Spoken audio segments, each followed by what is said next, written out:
சிம்ம ராசி. காலபுருஷ தத்துவத்துல 5வது ராசியா வலம் வரீங்க. ஆனா, நவகிரகங்களிலேயே முதல்வன்னு சொல்லக்கூடிய சூரிய பகவானை ராசி அதிபதியாக கொண்டவங்க. கோபம் அப்படிங்கிறது தலைக்கு மேல வரும். சொல்லப்போனா நெறைய பேர்கிட்ட கோபமான முகத்த மட்டும் தான் காட்டியிருக்கீங்க. ஏன்பா சிம்ம ராசிக்கு வந்து கோவம் மட்டும் தான் தெரியுமா? அவங்க மொட்டத்தனமான ஆட்களான்னு கேட்டீங்கன்னாக்க கிடையாது. உள்ளுக்குள்ள அந்த அளவுக்கு வந்து மென்மையான உள்ளம் படைத்தவங்க தான். ஆனா தனக்குன்னு வந்து யாரும் இல்ல. தன்னுடைய மதிப்பையும், மரியாதையும் கெடுக்கிற மாரி மத்தவங்க நடந்துக்கிறாங்க. தனக்கு துரோகம் மட்டுமே பண்ணிக்கிட்டு இருக்காங்க அப்படிங்கிற பட்சத்துல, அதாவது உண்மையான அன்பை இவங்க பார்க்காதனாலவே யார்கிட்டயுமே இவங்க ஒட்டாமலே தள்ளி நிக்கிறாங்க. அதாவது தன்னுடைய பலவீனமே வந்து பார்த்தீனாக்கா, அந்த மென்மையான மனசு தான் அப்படிங்கிறத உணர்ந்ததுனால தான் என்னவோ தெரியல. தன்னுடைய மென்மையான மனச வந்து முடிஞ்ச அளவுக்கு அப்படியே மூடி வைக்கிறீங்க. மத்தவங்களுக்கு கரடுமுரடான ஆட்களாக தெரியப்படுத்த ட்ரை தான் பண்ணிட்டு இருக்கீங்க. ஆனா உண்மையா உங்கள புரிஞ்சுக்கிட்டவங்க யாருக்குமே உங்கள பத்தின தப்பான அபிப்பிராயம் வராது. தனக்கு ஒரு கஷ்டம் அப்படின்னாக்கா முதல் ஆட்களா உங்ககிட்ட தான் வந்து நிப்பாங்க. அத நீங்க சரி செஞ்சே குடுத்துருக்கீங்க. இப்போ வரைக்குமே யார்கிட்டயும் எந்த உதவியும் எதிர்பார்க்காம மத்தவங்களுடைய நலத்திற்காகவும் வாழக்கூடியவங்க இந்த சிம்மம் தான். இவ்ளோ நாளா ஏதோ ஏனோ தானோன்னு ஒரு வாழ்க்கை நிலை ஓடிக்கிட்டு இருந்துச்சு. யார்ட்ட போய் 10 பைசா கேட்கறது? யாருக்கு தெரிய போகுது என்னோட கஷ்டம்? அப்படிங்கிற மாரி ஒரு வாழ்க்கை நிலை. இப்படி வெளிய சொல்ல முடியாத கஷ்டங்கள் 1000 மனசுல இருந்தாலும், துளி அளவு அத வெளிய காட்டிக்காம, முடிஞ்ச அளவுக்கு குடும்பத்துடைய ஒட்டுமொத்த பொறுப்பையும் தன் தலையில சுமந்துக்கிட்டு, அப்படியே உறுதியா நடை போட்டுட்டு இருக்கீங்க. இப்படிப்பட்ட குணாதிசயம் கொண்ட சிம்ம ராசிக்கு தலைப்பு பார்த்திருப்பீங்க. இது தெய்வம் எடுத்த முடிவு. சிம்மத்த பொறுத்தவரைக்கும் மார்ச் மாதம் 29ஆம் தேதிக்கு பிறகு ஒரு விஷயத்தால உங்களுடைய வாழ்க்கை நிலை மாறப்போகுது. என்னம்மா சொல்ற? மார்ச் 29ஆம் தேதி என்ன நடக்க போகுது? சனி பெயர்ச்சி தான் வரப்போகுது. அதுதான் எங்களுக்கு அஷ்டம சனி ஆச்சே. கடக ராசியிலேருந்து சிம்ம ராசிக்கு அஷ்டம சனி வரப்போகுதுங்கிறத ரொம்ப நாளைக்கு முன்னாடியே தெரிஞ்சுக்கிட்டோம். பயந்துகிட்டு இருக்கோம். ஆல்ரெடி எங்க வாழ்க்கை நிலை வந்து பார்த்தீங்கன்னாக்கா, சனீஸ்வர பகவான் எங்க வீட்ல வந்து நல்லா பாய் போட்டு படுத்துக்கிட்டு, எல்லா பிரச்சனையும் யோசிச்சு, யோசிச்சு எங்களுக்கு குடுக்குற மாரி தான் எங்களுடைய வாழ்க்கை நிலை போயிட்டு இருக்கு. இதுல என்ன பெருசா எங்களுக்கு நல்லது நடக்க போகுதுன்னு யோசிப்பீங்க. ஆனா பயப்பட வேணாங்க. சொல்லப்போனா, இந்த சனீஸ்வர பகவானுடைய பெயர்ச்சிங்கிறது நம்முடைய சிம்ம ராசிக்கு முடிஞ்ச அளவுக்கு, அதாவது 100க்கு 76% நல்ல பலன்கள தான் கொடுக்க போகுது. அஷ்டம சனியாகவே இருந்தாலும் சிம்ம ராசி பயப்பட வேண்டாம். ஏங்க? அதாவது நம்ம செய்யக்கூடிய நல்லதுக்கு, கெட்டதுக்கு பலன் கொடுக்கக்கூடியவரு சனீஸ்வர பகவான். சோ சிம்ம ராசிய பொறுத்தவரைக்கும் இதுவரைக்கும் ஈ எறும்பு கூட துரோகம் நினைக்காதவங்க. கஷ்டமோ, நஷ்டமோ அது உங்களுடைய ஜாதகத்திலயோ, உங்களுடைய தலையெழுத்தோ, முன்னோர்கள் வினையோ, இல்ல நீங்க முன்ன ஜென்மத்துல என்ன செஞ்சீங்களோ, அதுக்கு தகுந்த பலன்கள தான் அப்படி இப்படி பண்ணிட்டு இருக்கீங்க. ஆனா சிம்ம ராசியுடைய பிறப்பு ஜாதகத்த வச்சு பார்க்கிறப்போ, இவங்களுடைய வாழ்க்கை நிலை இப்ப வரைக்கும் மத்தவங்களுக்கு கடுகளவும் துரோகம் நினைக்காதவங்க. இதனால நீங்க பயப்பட வேண்டாம். கொஞ்சம் இருக்கக்கூடிய அந்த பாதிப்பையும் நீங்க திட்டமிட்டு செயல்படுத்திட்டீங்க அப்படின்னா, சரி செஞ்சிடலாம். பகையாளி பயப்படலாம், பங்காளி ஏன் பயப்படணுங்கிற மாதிரி சிம்ம ராசிக்காரங்களே, நீங்க வந்து சனீஸ்வர பகவானுடைய பெயர்ச்சிய பார்த்து பயப்பட வேண்டிய அவசியமே கிடையாது. அஷ்டம சனியாகவே இருந்தாலும் அதற்கும் உங்களுக்கு அதிர்ஷ்டம் தான் கிடைக்கும். புரியுதுங்களா? வாழ்க்கை நிலை வந்துட்டு என்னைக்குமே சிம்மம் வந்து போராடுற மாதிரி ஒரு நிலையில எந்த தெய்வங்களும் வைக்க மாட்டாங்க. போராட்டமும் உங்களுக்கு வெற்றிய தான் கொடுக்கும். கேட்க நல்லாதாம்மா இருக்கு. உண்மையாவே சனீஸ்வர பகவான் எங்களுக்கு 75% மேல நல்லது பண்ணுவாரா? மீதி இருக்கக்கூடிய அந்த 25% இல்ல, அந்த 24% மட்டும் தான் உங்களுக்கு கொஞ்சம் உங்கள சோதிப்பார். அதையும் எப்படி சரி செய்யணுங்கிறத நம்ம பின்னாடி பார்க்கலாம். பயம் வேண்டாம். அஷ்டம சனிக்கும் நம்ம ஆட்டம் காட்டலாம். புரியுதுங்களா? சரி. சிம்ம ராசிக்காரங்களுக்கு ஃபர்ஸ்ட் ஒரு விஷயம் சொல்றேன். நம்ம வீடியோ பதிவு பார்க்கக்கூடிய இந்த தருணத்துல. எவரால நம்முடைய வாழ்க்கை நிலை அதிர்ஷ்டகரமா மாறப்போகுதுன்னு தெரிஞ்சிருச்சோ, அவங்கள நம்ம வணங்கி தானே இந்த வீடியோ பதிவு பார்க்கணும். சோ இந்த வீடியோ பதிவு பார்க்கக்கூடிய இந்த தருணத்துல சொல்லுங்க. ஓம் சனீஸ்வர பகவானே போற்றி போற்றி. ஒரு சிலப்ப கேட்பீங்க, "மா அவரோட பேர சொல்லவே கூடாது. நமக்கு பாதிப்பு வந்துரும். நம்ம நாக்குல உட்காந்துப்பாரு. நம்ம வீட்ல உட்காந்துருவாருன்னு" பேசுவாங்க. அதெல்லாம் ஒண்ணுமே கிடையாது. சரிங்களா? அதாவது சண்டைக்கார கால்ல விழுறது, சாட்சிக்காரன் கால்ல விழுறது. சாட்சிக்காரன் கால்ல விழுறத விட சண்டைக்காரன் கால்ல விழுறது மேலுன்னு சொல்லுவாங்க இல்லையா? நம்ம சண்டைக்காரங்கிறது நம்ம சனீஸ்வர பகவான். நம்மளுடைய மனசுக்கு. ஆனா அவர் வந்து அப்படி கிடையாது. "நீ நல்லது பண்ணியா? பயமே வேண்டாம். அவர்கிட்ட போய் உட்காந்துக்கிட்டு, நீ தாராளமா உன்னுடைய கஷ்ட நஷ்டங்கள போக்கிட்டு போலாம். தப்பு பண்ணியா? நீ பயப்பட தான் ஆகணும்." சோ, சிம்ம ராசி பயம் வேண்டாம். இவர பொறுத்தவரைக்கும் உங்களுக்கு திடீர் அதிர்ஷ்டத்த கொடுப்பாரு. இதன் காரணமா செல்வம் சேரும். சிம்ம ராசிக்குடைய பலன்கள் இப்படிதான் தொடங்குது. இப்ப சொல்லுங்க. இவரால உங்களுக்கு பாதிப்பா? சனி பெயர்ச்சிய பொறுத்தவரைக்கும் மார்ச் மாதம் 29ஆம் தேதி நடக்கப் போகுது. இந்த பெயர்ச்சிங்கிறது நம்முடைய சிம்ம ராசிக்கு ராஜயோகத்தையும் கொடுக்கும். 9 நவகிரகங்கள்லயே வந்து பார்த்தீங்கன்னாக்கா, வலிமையான கிரகம்னாக்கா சனீஸ்வர பகவான் தான். ஒரு கிரகம் ஒரு பாவத்துல, ஒரு வீட்ல அல்லது ஒரு ராசியில அதிக காலம் தங்குது அப்படின்னா, அது வந்து சனீஸ்வர பகவான் தான். சந்திர பகவான எடுத்துக்கோ 2 1/2 நாள் தான். மாதக்கோள்கள எடுத்துக்கிட்டோம்னாக்கா, புதனோ, செவ்வாயோ, சூரியனோ இவங்கலாம் வந்து 1 மாதம் இல்ல 2 மாதம் எடுத்துப்பாங்க. ஒரு ராசியிலேருந்து இன்னொரு ராசிக்கு மாற்றம் ஆகறதுக்கு. இத தொடர்ந்து ராகுவாகட்டும், கேதுவா இருக்கட்டும் 1 1/2 வருஷத்த எடுத்துப்பாங்க. குரு பகவானா 1 வருஷம் ஒரு ராசியில நிப்பாரு. ஆனா, இந்த சனீஸ்வர பகவான் மட்டும் தான் ஒரு ராசியிலிருந்து அதிக காலமா தாங்கக்கூடியவரு. அதாவது 2 1/2 வருஷத்துக்கு இப்படி அப்படி நகர மாட்டார். இவர பொறுத்தவரைக்கும் மார்ச் 29ஆம் தேதி கும்ப ராசியிலிருந்து மீன ராசிக்கு பெயர்ச்சியாக போறார். கிட்டத்தட்ட 7, 8 வருஷமா பாவ கிரகங்களுடைய வீட்டிலேயே சஞ்சாரம் பண்ணிட்டு இருந்த சனீஸ்வர பகவான், இப்ப குருவுடைய வீடான மீனத்துக்கு மாறப் போறார். இதனால சனீஸ்வர பகவான் குளுமையாக இருக்க போறாரு. இனிமையாக மாறி எல்லா ராசிக்காருக்குமே நல்ல பலன கொடுக்க போறாரு. இதுல சிம்மத்திற்கும் நல்ல பலன்கள் தான். இந்த வகையில சனீஸ்வர பகவானோட பேர கேட்டாலே எல்லாருக்கும் பயம் வரும். கெட்டத மட்டுமே செய்வாருன்றது ஒரு எண்ணம். ஆனா, நம்ம செய்யக்கூடிய நல்லதுக்கும், கெட்டதுக்கும் ஏற்ப பலன்களை கொடுக்கவரு. தராசுல நீங்க போட்டு புடிச்ச மாதிரி உங்களுக்கு நல்லது பண்ணக்கூடியவரு. நல்லது பண்ணியா நல்லது, கெட்டது பண்ணியா கெட்டது. கெட்டது பண்ணாலும் உங்களுக்கு வந்து அது தப்புங்கிறத உணர்த்துவாரே தவிர்த்து, உங்கள தண்டிக்க மாட்டாரு. இப்போ ஒரு அப்பா இருக்கார். ஒரு குழந்தை வந்து பார்த்தீனாக்கா, ஒரு பணமே திருடிருச்சு. அது தெரிஞ்சுட்டு அப்பா அடிக்கிறாரு அப்படின்னாக்கா, திரும்ப அந்த குழந்தை வேற எங்கேயும் வந்து கை வச்சு, மத்தவங்க என்னுடைய குழந்தைய தண்டிக்க கூடாதுங்கிறதுனால தான் அப்பா வந்து அடிப்பாரு, திருத்துவாரு. சில சமயங்கள்ல சூடு கூட போடுவாங்க. அது தப்பான விஷயமா? அது மிகப்பெரிய தண்டனைன்னு சொல்லிட்டு வீட்லயே அவங்க கண்டிச்சதுனால தான், வெளியிடங்கள்ல ரொம்ப கௌரவமா இது தப்புங்கிறத உணர்ந்து அவன் வந்து வாழ்க்கைய வாழுவான். அதுதான் சனீஸ்வர பகவான் பண்றாரு. அவரு உங்க ராசியில உட்காரக்கூடிய அந்த 2 1/2 வருஷத்துல நல்லது கெட்டத புரிய வைப்பார். இவர் வந்து உங்க ராசிய விட்டு விலகி போறப்போ, நீங்க பல பேருக்கு முன்னுதாரணமா வாழக்கூடிய நிலையில உங்கள வச்சுட்டு போவாரு. இப்ப சொல்லுங்க, சனீஸ்வர பகவான பார்த்து நம்ம ஏன் பயப்படணும்? ராஜபோக வாழ்க்கைய வாழலாம். இவர பொறுத்தவரைக்கும் உங்களுக்கு இழுபறியாக இருந்து வந்த தடைகள், தாமதங்கள் விலகப் போகுது. தொழில்ல இருந்த, வேலையில இருந்த அந்த சுணக்க நிலை மாறுது, வேகம் எடுக்குது. கடின உழைப்பால முன்னேற்றத்தை அடைய போறீங்க. தொழில், வியாபாரம், வேலையில முன்னேற்றத்தை அடைய போறீங்க. இத்தன நாளா கஷ்டமா? அளவு கடந்த கஷ்டத்த பார்த்த நீங்க, அளவு கடந்த யோகமான பலன்களையும் அனுபவிக்க போறீங்க. 2 1/2 வருஷம் கஷ்டம், துன்பம், தடங்கல், தாமதம் இத மட்டுமே பார்த்துட்டு இருந்தீங்களா? இனி இவரால அனைத்து விதமான பிரச்சனைகளும் நீங்க போகுது. குறிப்பா கடன், நோய், எதிரிகள், தாமதம். இந்த பிரச்சனைகள்ல இருந்து முழுசா விடுதலை அடைய போறீங்க. புரியுதுங்களா? எடுத்த காரியங்கள் அனைத்திலுமே வெற்றியை கொடுக்க போறாரு. இது மட்டும் இல்லாம சொத்து தொடர்பான பிரச்சனைகள், ஆரோக்கியம் தொடர்பான பிரச்சனைகள் இது எல்லாமே உங்கள விட்டு அகல போகுது. நல்ல முன்னேற்றம் அடையக்கூடிய காலகட்டமா சனீஸ்வர பகவான் உங்களுக்கு அமைத்துக் கொடுப்பார்.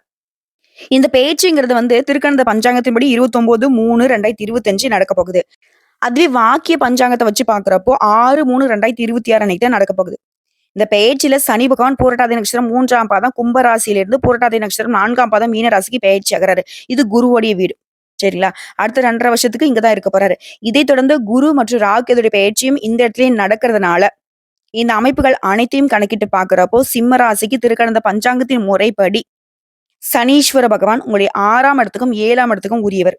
இவர் வந்து 8ஆம் இடத்துக்கு வரதுனால, உங்களுக்கு அஷ்டம சனியுடைய காலகட்டம். அதே சமயம் இந்த நேரத்துல குருவுடைய வீட்டுக்கு சனி போகிறதுனால, அடுத்து வரக்கூடிய குரு, ராகு கேது பெயர்ச்சியும், அந்த கோள் சார மாற்றம் உங்களுக்கு பல விதங்கள்ல அனுகூலமான நல்ல பலன்களை கொடுக்க போகுது. சோ, அஷ்டம சனி அப்படின்னாக்கா அல்லல் படுத்தும் அப்படிங்கிற பயம் இல்லாம நிம்மதியா இருக்கலாம். ஆனா என்ன ஒரு விஷயம்னாக்கா, நாவடக்கத்தோட இருந்தீங்க அப்படின்னாக்கா, நன்மைகள் ஏற்படக்கூடிய காலகட்டமா இருக்கும். கோபதாபங்கள விட்டுடணும். அதே மாரி அலுவலக பணிகள்ல தனியார் துறையோ, அரசாங்கத்திலயோ ஆண்களோ, பெண்களோ, சின்னவங்களோ, பெரியவங்களோ உங்களுடைய திறமைக்கு ஏற்ப உயர்வுகள் வரும். அதே சமயம் கூட இருக்கிறவங்க யார்கிட்டயுமே வீண் வாக்குவாதம் பண்ணக்கூடாது. வெளிநாட்டுல வேலையில இருக்கீங்களா? முழுமையான கட்டுப்பாடு அவசியம். சிலருக்கு புதிய வேலை வாய்ப்பு கிடைக்கும். அதில நிதானம் இருக்கணும். அதே மாரி பணத்த கையாளும் போது பொறுப்புணர்வோடு செயல்படணும். குடும்பத்தில குழப்பங்கள் நீங்குது. உறவுக்காரங்க கிட்ட உங்களுடைய செல்வாக்கு உயர்வுக்கு போகுது. அதே சமயம் தம்பதிகளுக்கு இடையே 3வது மனுஷனுடைய தலையீடு இல்லாம பார்த்துக்கணும். அப்படி தவற விட்டுட்டீங்க, 3வது மனுஷங்க வந்து நம்மளுடைய குடும்ப விவகாரங்கள்ல தலையிட்டுட்டாங்க அப்படின்னா, அது வந்து நமக்கு சிக்கலா போயிடும். அடுத்தா பெற்றோர்களுடைய ஆலோசனை ஏற்பது ரொம்ப அவசியம். அவங்க சொல்றத கேளுங்க. சிலருக்கு அதிர்ஷ்டத்தால பொருள் சேரும். விலை உயர்ந்த பொருட்களை வாங்குவீங்க. அது வந்து பத்திரமா வச்சுக்கணும். செய்யக்கூடிய தொழில்ல நல்ல வளர்ச்சி ஏற்பட தொடங்கும். அது தொடர வந்து நேரடி கவனமும், நேர்மையும் ரொம்ப அவசியம். புதிய முதலீடுகள்ல அவசரத்த தவிர்த்திடணும். அரசு மற்றும் அரசியல் சார்ந்த விஷயங்கள்ல பொறுப்பு அதிகமாகும். கலை, படைப்பு துறையில இருக்கிறவங்க கவனம் சிதற விடாம அதுல முக்கியத்துவம் குடுங்க. அதே மாரி பிற மொழி பேசுற மனுஷங்கிட்ட எச்சரிக்கையா இருக்கணும். இதே மாணவர்கள பொறுத்தவரைக்கும், பெற்றோர் மற்றும் ஆசிரியருடைய வழிகாட்டுதல ஏத்துக்கோங்க. தினமும் கொஞ்ச நேரமாவது குலதெய்வத்த கும்பிடுங்க. இது மட்டும் இல்லாம, இரவு நேர பயணங்கள்ல இருட்டுல தனியா போறது வேணாம். உங்களுடைய உடல் ஆரோக்கியத்த பொறுத்தவரைக்கும் தூக்கமின்மை, மன அழுத்தம், தலைவலி இந்த மாரி சின்ன சின்ன உடல் உபாதைகள் வரதுக்கு வாய்ப்பு இருக்கு. அதுல வந்துட்டு முழுசா கவனம் வச்சுக்கோங்க. சின்ன உடல் உபாதைகளை நீங்க உணர்ந்தாலும் சரிங்க, உடனே மருத்துவர்கிட்ட போயிட்டு சிகிச்சை பார்த்துக்கோங்க. குறிப்பா இந்த சனி பெயர்ச்சியுடைய காலகட்டம் முழுக்க முழுக்க இஷ்ட மகான் வழிபாடு இனிமை சேர்க்கும். எந்த தெய்வம் உங்களுக்கு வந்து இஷ்ட தெய்வமா இருக்கோ, அந்த தெய்வத்த வந்து தொடர்ந்து வழிபாடு செய்யுங்க. அதே சமயம் இந்த காலகட்டத்துல ஒரு முறையாவது பொங்கு சனி பகவான் அருளும் திருக்கொள்ளிக்காடு தலத்துக்கு போயிட்டு வர்றது உங்க வாழ்க்கையில நல்லதை அதிகரிச்சு கொடுக்கும். சோ பயமே வேணாம். சிம்ம ராசிக்கு இந்த அஷ்டம சனி ஒண்ணுமே பண்ணாது. சரிங்களா? சோ இப்போ வரைக்கும் பார்த்த பொது பலன்களே சிம்ம ராசிக்கு சனீஸ்வர பகவானால உயர்வு மட்டும் தான் உண்டாகுது. சொல்லப்போனா அதிர்ஷ்டம் தான் உண்டாகுதுங்கிறத உணர்ந்திருப்பீங்க. இன்னும் சிறப்பா நட்சத்திர பலன்கள பார்த்துருவோம். சிம்ம ராசி மக நட்சத்திரம். உங்கள பொறுத்தவரைக்கும் இவரால உங்களுடைய முயற்சிகள்ல வெற்றி பெறுவீங்க. செயல்பாடுகள் லாபத்தை கொடுக்கும். சங்கடங்கள் விலகும். நினைச்சது எல்லாமே நிறைவேறும். புதிய வாய்ப்புகள் உருவாகும். வருமானம் அதிகரிக்கும். புதிய சொத்து சேர்க்கை உண்டாகுது. வண்டி வாகனம் வாங்கி வசதிகள் பெருகும். சமூகத்திலும் அந்தஸ்து உயரும். அரசியல்வாதிகளுக்கு எதிர்பார்த்த பொறுப்புகளும் பதவிகளும் வந்து சேரும். சனி பகவானை பொறுத்த வரைக்கும் பாதிப்புங்கிறது இல்லாம தான் வச்சுப்பாரு. இதே நேரத்துல ராகுவோட சஞ்சாரம் உங்களுக்கு எப்படி இருக்குன்னா, சங்கடங்கள் விலகுது. குறிப்பா குடும்பத்துல கூடிய சங்கடங்கள் மறையுது. பொருளாதாரத்துல இந்த நெருக்கடிகள் விலகுது. தொழில் இந்த தடை, கொடுத்த வாக்கு காப்பாத்துவீங்க. உடல்நிலையில எதிர்பார்த்த முன்னேற்றம், நிம்மதியான வாழ்க்கை நிலையை குடுக்குறாரு. இதே நேரத்துல குருவுடைய சஞ்சாரம். சனி பகவான் உங்களுக்கு சாதகமா இருக்கிறப்போ, இவர் இன்னும் சாதகமா நிக்கிறார். எண்ணங்கள் நிறைவேறும். செல்வாக்கு உயரும். வெளிவட்டாரத்துல மதிப்பு மரியாதை அதிகமாகும். அரசியல்வாதிகளுக்கு செல்வாக்கு உயருது. எல்லா விதமான சங்கடங்களையும் சமாளித்து வெற்றி பெறக்கூடிய நிலையை உருவாக்கி கொடுக்குறாங்க. உத்தியோகத்துல இருந்த பிரச்சனைகள் மறையுது. பொருளாதாரத்துல தடைகள் விலகுது. குறிப்பா நீங்க இழந்த செல்வாக்க மீண்டும் அடைவீங்க. உயர்வுக்கு போவீங்க. நினைச்சது நிறைவேறக்கூடிய அளவுக்கு உங்களுடைய நிலையில உயர்வு. திருமண வயதுல இருக்கிற நல்ல வரன் அமையும். சிலருக்கு குழந்தை பாக்கியம் உண்டாகும். இதை தொடர்ந்து பொதுவா சொல்லனாக்கா மனசுல இருந்த தேவையற்ற குழப்பங்கள் மறையுது. கூட்டு தொழில் இருந்த பிரச்சனை, தொழில் ரீதியா இருந்த பிரச்சனைகளும் மறையுது. எல்லா விதங்களிலுமே வாழ்க்கை துணைக்கிட்டையும் உங்களுக்கு உயர்வு உண்டு. புதிய முயற்சிகள்ல இருந்த இழுபறி தன்மை மாறுது. நினைத்த காரியங்கள் கைகூடி வருது. அடுத்து தொழில் ரீதியா தொழிலை பொறுத்த வரைக்கும் லாபகரமா போகும். உழைப்பும் முயற்சியும் அதிகமா தேவைப்படுங்க. அடுத்து பணியாட்களை பொறுத்த வரைக்கும் உழைப்பிற்கு மதிப்பு அதிகமாகும். பொறுப்போட வேலை பார்த்தீங்கன்னாக்கா மேலிடத்துல நல்ல பெயர் கிடைக்கும்.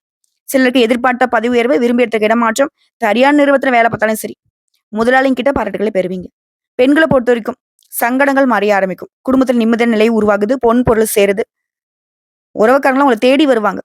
வாழ்க்கை துணையை அனுசரிச்சு நடந்துக்கோங்க. புதிய சொத்து சேர்க்கை உண்டாகுது. குடும்பத்திலும் உங்களுடைய செல்வாக்கு அதிகமாகுது. கல்வி நிலையை பொறுத்தவரைக்கும் குருடைய பார்வை இருக்கிறதுனால கல்வியில முன்னேற்றம் இருக்குது. பொதுத் தேர்வுகளில் நீங்க எதிர்பார்த்த மதிப்பெண்களை பெறுவீங்க. விளையாட்டுத்தனத்தை விட்டுட்டு டீச்சர் சொல்றதை கேட்டு நடந்துட்டீங்கன்னாக்க நீங்க எதிர்பார்த்த மாதிரி அதிக மதிப்பெண்களை பெற முடியும். அடுத்த உடல்நிலையை பொறுத்த வரைக்கும் மருந்து மாத்திரை என்ன சாப்பிட்டாலும் சரி, தொடர்ந்து பாதிப்பை மட்டுமே பார்த்துட்டு இருந்தாங்க. நீங்க இப்ப மருத்துவ சிகிச்சைனாலையும் முழுசா குணமாக போறீங்க. அனைத்து விதங்கள்லயும் உயர்வு உண்டு. அடுத்து குடும்பத்தை பொறுத்த வரைக்கும் நிம்மதியான சூழ்நிலை இருக்கும். திருமண வயதுல இருக்குங்க திருமண வரன் கூடி வரும். பூர்வீக சொத்துக்களை இப்ப அடைவதற்கான வாய்ப்பு இருக்கு. பிள்ளைகளும் நீங்க விரும்பிய மாதிரியே நடந்துப்பாங்க. தம்பதிகளிடையே ஒற்றுமை இருக்கும். அக்கம் பக்கத்துல உடைய செல்வாக்கு உயர்வுக்கு போகும். உங்களை பொறுத்த வரைக்கும் பரிகாரம் விக்னங்களை தீர்க்கக்கூடிய விநாயகர் பெருமானை சனிக்கிழமைகள் தோறும் நல்லெண்ணெய் தீபம் ஏற்றி வழிபாடு செய்ய. அதே நேரத்துல ஒவ்வொரு திங்கட்கிழமையும் சிவபெருமானுக்கு வில்வலைகளால் அர்ச்சனை செய்து வழிபாடு செய்ய. சங்கடங்கள் விலகும். சந்தோஷம் நிலைக்கும். அடுத்து பூர நட்சத்திரம். யோகமான காலகட்டம். சங்கடத்திலையுமே உங்களை பொறுத்த வரைக்கும் இவரால அதிர்ஷ்ட காலம் அப்படிங்கிறது பாதகமான பலன்கள் எல்லாத்தையும் விலக்கி வைக்கிறாரு. நினைச்சது சாதிக்கூடிய அளவுக்கு முயற்சிகள்ல வெற்றியை கொடுக்கிறாரு. பொன் பொருள் சேர்க்கையை கொடுக்கிறாரு. புதுசா வண்டி வாகனம் வாங்குவீங்க. நவீன பொருட்களை வாங்குவீங்க. குடும்பத்திலேயே சுப நிகழ்ச்சிகள் நடக்கும். இதே நேரத்துல ராகு எது உங்களுக்கு என்ன பண்ணுவாங்கன்னாக்கா வாழ்க்கை துணைக்கிட்ட இருந்து வந்த பிரச்சனைகள் மறையுது. குடும்பத்துல இருந்த தேவையற்ற சங்கடங்களும் மறையுது. பொருளாதார ரீதியா உங்களுக்கு இருந்த நெருக்கடிகளும் மறையுது. வாழ்க்கை துணையுடைய ஆதரவின் காரணமா, வாழ்க்கை துணை வழியில உங்களுக்கு உயர்வு உண்டு. எல்லா விதங்கள்லயும் உங்கள வந்து பாதுகாத்து வைக்கிறாங்க. இந்த ராகுவும், கேதுவும். இதைத் தொடர்ந்து குருவுடைய சஞ்சாரம். செல்வாக்கு உயரும். எதிர்பார்த்த ஒவ்வொரு விஷயத்தையுமே லாபத்த பார்க்க போறீங்க. குடும்பத்துல சுப நிகழ்ச்சி நடக்கப் போகுது. யோகமான காலமா குரு பகவான் கொடுக்கிறாரு. குறிப்பா பிரச்சனைகள் விலகுது.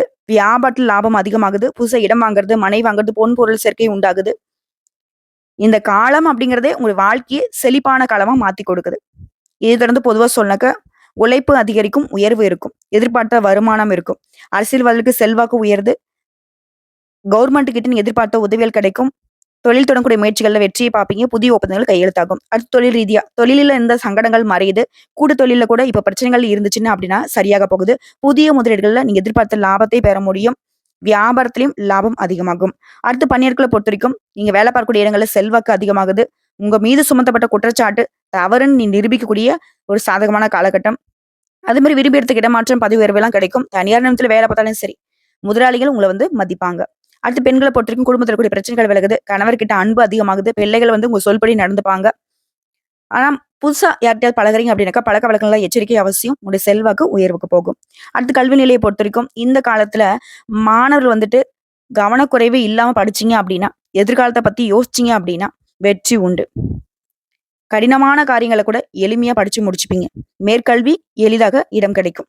உடல்நிலையை பொறுத்தவரைக்கும், ஆரோக்கியம் மேம்படுதுங்க. முன்னாடி போட்டி போட்டுக்கிட்டு ராகுவும், கேதுவும், சனீஸ்வர பகவானும் மருத்துவ செலவு மட்டுமே அதிகமா குடுத்துக்கிட்டே இருந்தாங்க. இனி அது எல்லாமே மறையுதுங்க. அடுத்து குடும்பத்த பொறுத்தவரைக்கும், பூர்வீக சொத்துக்கள்ல இருந்த சங்கடங்கள் விலகுது. புதுசா வண்டி, வாகனம் வாங்குவீங்க. பிள்ளைகளுடைய நிலையில உயர்வை பார்ப்பீங்க. குடும்பத்திலயும் மகிழ்ச்சி அதிகமாகும். புதுசா இடம் வாங்கி வீடு கட்டி குடியேறக்கூடிய வாய்ப்பு இருக்கு. வாழ்க்கை துணையை அனுசரிச்சு நடந்துக்கோங்க. மன நிம்மதிக்கு ஒரு குறையும் இருக்காது. உங்கள பொறுத்தவரைக்கும் பரிகாரம். நரசிம்மரை வழிபாடு செய்ய நன்மைகள் அதிகமாகும். நிலைத்த சந்தோஷம் கிடைக்கும். அடுத்து உத்திர நட்சத்திரம். நல்ல நேரம் வந்துச்சுன்னே சொல்லாங்க. சனீஸ்வர பகவானை பொறுத்தவரைக்கும், சங்கடங்களை விலக்கி வைக்கிறாரு. நெருக்கடிகள் இல்லாம போக்க வைக்கிறாரு. முயற்சிகளை வெற்றியாக கொடுக்கிறாரு. முழுசா இந்த காலகட்டத்துல யோகத்தை மட்டுமே வழங்குறாரு. நினைச்சது வெற்றி பெறக்கூடிய நிலையை உண்டாக்கி வைக்கிறாரு. செல்வாக்கு உயர்த்தி பிடிக்கிறாரு. வழக்குகள்ல கூட உங்களுக்கு சாதகமான நிலை உருவாகுது. இதைத் தொடர்ந்து ராகு கேதுவுடைய சஞ்சாரம். எதிர்பார்ப்புகள் நிறைவேறும். குடும்பத்துல இருந்த பிரச்சனைகள் விலகுது. யோகமான காலமா இது இருக்க போகுது. இதுவரைக்கும் இருந்த சங்கடங்கள் எல்லாமே விலக ஆரம்பிக்கும். எதிர்பார்ப்புகள் நிறைவேறுது. அந்தஸ்து உயருது. கோர்ட்டு கேஸ் வழக்குல கூட வெற்றி உண்டு. உடல்நிலையில இருந்து வந்த பாதிப்புகள் விலகுது. சுறுசுறுப்பாக செயல்பட்டு நினைச்சதை சாதிப்பீங்க. இதே நேரத்துல குருவுடைய சஞ்சாரம். இவரை பொறுத்த வரைக்கும் பணம், பதவி, பட்டம்னு எல்லா விதங்கள்லயும் வெற்றி உண்டு. அதிர்ஷ்டகரமான நிலையை உருவாக்குறாரு. பொன் பொருள் சேர்ந்து செல்வாக்கு உயருது. குறிப்பா பண வரவை அதிகரிக்கிறதுனால உங்களுடைய எதிர்பார்ப்புகள் நிறைவேறுது. இது தொடர்ந்து பொதுவா சொல்லணும்னா, நெருக்கடிகள் விலகி நீங்க மேற்கொள்ளுற முயற்சிகள்ல வெற்றி, தொழில்ல இருந்த தடைகள் விலகுது, பொருளாதார நிலத்துல உயர்வை பார்க்கறீங்க. அரசு ஊழியர்கள், அரசியல்வாதிகள், கலைஞர்கள் எல்லாருக்குமே செல்வாக்கு உயருது. நினைச்சது எல்லாமே நிறைவேற்றிக்க போறீங்க. தொழில் ரீதியா நெருக்கடிகள் விலகுது. தொழில நல்ல லாபம் பார்ப்பீங்க. அடுத்து பணியாட்களை பொறுத்தவரைக்கும் சங்கடங்கள் மறையுது. ஊதிய உயர்வு, சம்பள உயர்வு கிடைக்குது. உங்களுடைய திறமைகள் இனி மதிக்கப்படும். உங்களுக்குன்னு ஒரு தனி மரியாதை கிடைக்கும். அதுவும் கவர்மெண்ட் உத்தியோகத்துல இருக்கிறவங்களுக்கு விரும்பிய இடத்துக்கு இடமாற்றம், பதவி உயர்வும் கிடைக்கும். அடுத்து பெண்களை பொறுத்தவரைக்கும் மனக்குழப்பங்கள் விலகுது. உடல் பாதிப்புகள் சரியாகுது. உறவுக்காரங்களும் மதிக்கூடிய நிலையில உயர்வை பார்க்க போறீங்க. எல்லா விதங்களிலும் வெற்றி. அடுத்து கல்வி நிலையை பொறுத்த வரைக்கும் உயர்வு உண்டு. எதிர்பார்த்த மதிப்பெண்களை பெறுவீங்க. வெளிநாட்டுக்கு போயிட்டு படிக்கிறதோ, இல்ல வெளியூருக்கு போயிட்டு படிக்கிறதோ, நீண்ட நாள் கனவுகள் இப்ப நனவாகும். அடுத்து உடல்நிலையை பொறுத்த வரைக்கும் சங்கடங்கள் விலக ஆரம்பிக்கும். நோயுடைய தன்மையை தெரிஞ்சுக்கிட்டு அதுக்கு தகுந்த மாதிரி சிகிச்சை பார்க்க போறீங்க. முழுசா உடல் ஆரோக்கியத்தோட சுறுசுறுப்பா வளம் வர போறீங்க. குடும்பத்தை பொறுத்த வரைக்கும் புதுசா சொத்து சேர்க்கை உண்டாகுது. சொத்து விவகாரத்துல இருந்த பிரச்சனைகள் உங்களுக்கு சாதகமா முடிவு கிடைக்கும். பணத்தட்டுப்பாடு விலகுது. தம்பதிகளிடையே ஒற்றுமை அதிகமாகுது. உங்களை பொறுத்த வரைக்கும் பரிகாரம். சனிக்கிழமைகள் தோறும் சனீஸ்வர பகவானுக்கு நல்லெண்ணெய் தீபம் ஏற்றி 4 பேருக்கு நல்லெண்ணெயை வந்து தானம் செய்வதனால நன்மைகள் அதிகமாகும். நிலைத்த செல்வம், செல்வாக்கு கிடைக்கும். சோ இப்போ வரைக்கும் 10 பொது பலன்களும் சரி, நட்சத்திர பலன்களும் சரி, சிம்ம ராசிக்கு அதிர்ஷ்டத்தை கொடுத்திருக்கு. அஷ்டம சனியை பார்த்து பயப்பட வேணாங்கிறத உணர்ந்திருப்போம். வாழ்த்துக்கள். ரொம்ப நல்லா இருப்பீங்க.